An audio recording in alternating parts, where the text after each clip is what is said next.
অ্যাসিটেটের আগ পর্যন্ত চশমা তৈরিতে মূলত মেটালের পাশাপাশি পলিকার্বনেটই বেশি ব্যবহৃত হতো, কিন্তু সেসব প্লাস্টিকের ডিউরেবিলিটি এবং অন্যান্য কিছু সমস্যার কারণে 1940-এর দশকের শেষের দিকে চশমার জন্য অ্যাসিটেটের ব্যবহার শুরু হয়েছিল এবং বর্তমানে চশমা শিল্পে এটি ব্যাপকভাবে ব্যবহৃত হচ্ছে।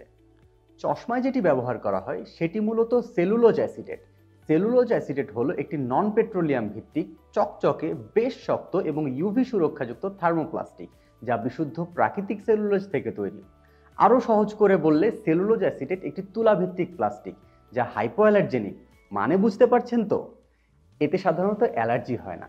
তাই আপনার যদি প্লাস্টিক বা মেটালে অ্যালার্জি থেকে থাকে, তবে লুনেটসের এই অ্যাসিটেট ম্যাটেরিয়ালে তৈরি ফ্রেমগুলো হতে পারে আপনার জন্য দি বেস্ট অল্টারনেটিভ।